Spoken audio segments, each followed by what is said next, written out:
All right, let's continue with our main story and get the latest news on the cholera outbreak in Hammanskraal and, of course, other areas.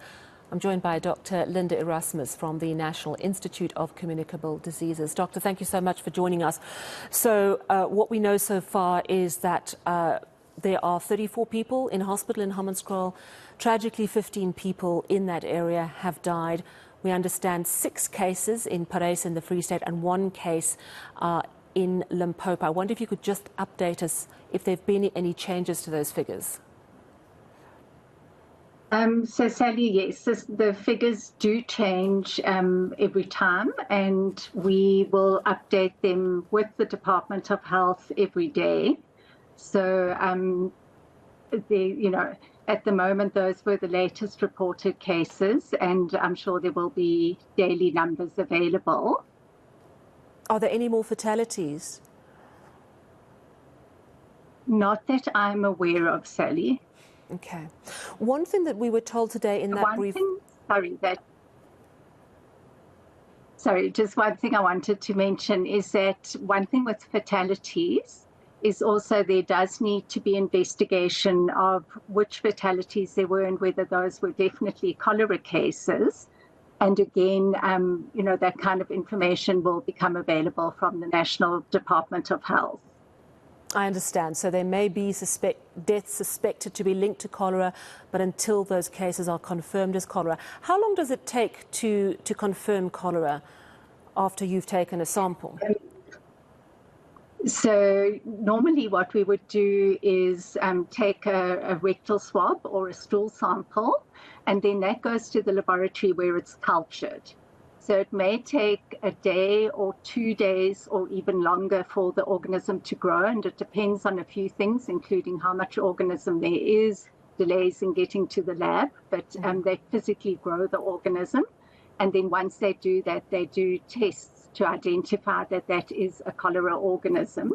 What we also do, so once we have that result, we're pretty sure that it is cholera, but we also send it then to the NICD, where we look whether it's using molecular tests this time, whether it's definitely Vibrio cholera, and also whether it's producing toxin, and that's what makes it a confirmed definite cholera case.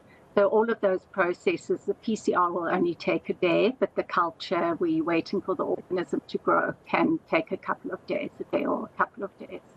I see. So it could take a few days before it's confirmed. We heard from that press briefing today that every stomach bug must be treated as a suspected case of cholera. Is that across the country? I think it would be good to do that across the country, but obviously specifically homing in on the areas like Hammanskraal or the area around Vredefort or Parys, where we know that there definitely are cholera cases at the moment. And really, cholera presents as watery diarrhea, so very loose stools or watery stools, and other diseases can also present like that.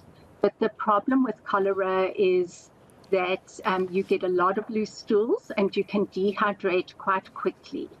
So the treatment is slightly different to what you would do for other diarrheal diseases. So where you do have some cholera cases, specifically in the areas where they're confirmed, but also in the rest of the country, you want to rather err on caution and make sure you assume that that person is cholera, and you can go ahead and treat that before you actually get confirmation from the laboratory.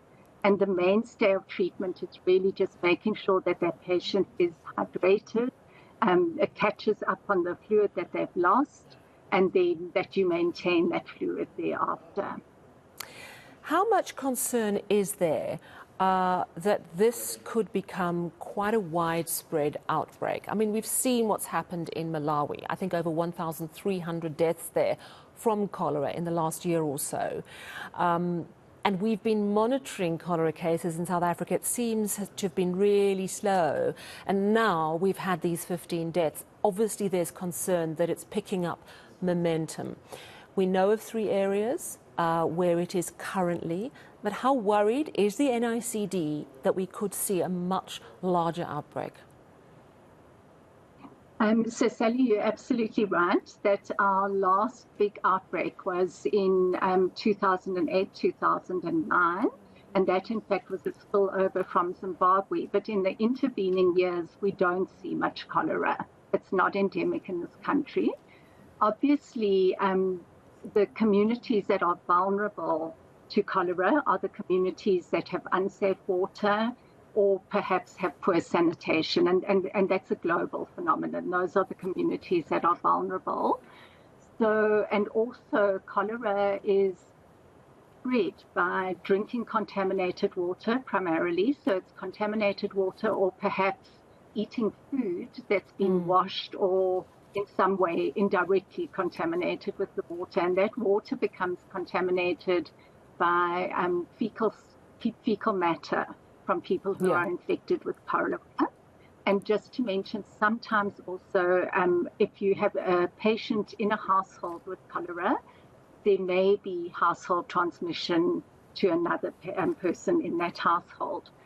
But the thing is that given how it transmits, obviously where you've already got identified outbreaks in an area, you need to look at what are the sources of that contamination and where are the patients actually getting the contamination from, that there will be a risk of more people being contaminated. You're investigating. The risk of going to other parts of the country can be if someone who has got cholera then travels. So say you in Pretoria, you've got cholera, you travel to Mpumalanga, there's a risk then that you can then cause infection in Mpumalanga, and that infection can become established in Mpumalanga as well. That's the risk of that. And again, the risk would be highest in communities if they don't have very good sanitation, or they don't have access we to know that. that the source of this outbreak of cholera in Hammanskraal is yet to be fully determined. We know that I think the NICD is due to get results back definitively tomorrow. But I wanted to ask you about whether there have ever been any cases of cholera being picked up in tap water itself. Is that actually feasible? Yes, so the whole thing of investigating the source of cholera is quite complicated. So we actually have, for every single case that's diagnosed as cholera, that patient would be interviewed and people would try to identify what were the potential sources of infection. And for example, as a more straightforward one, our first cholera case back in February this year was related to travel to an area where there was cholera, and they contracted cholera there, which is an imported case.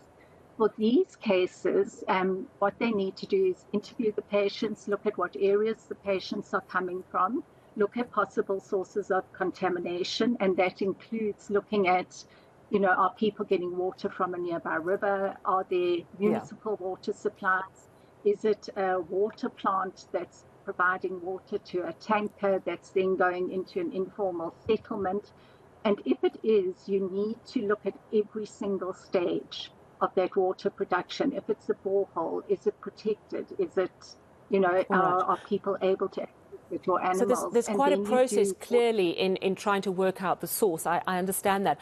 But are you saying to me that it's not beyond the bounds of possibility that it may have entered the piped water?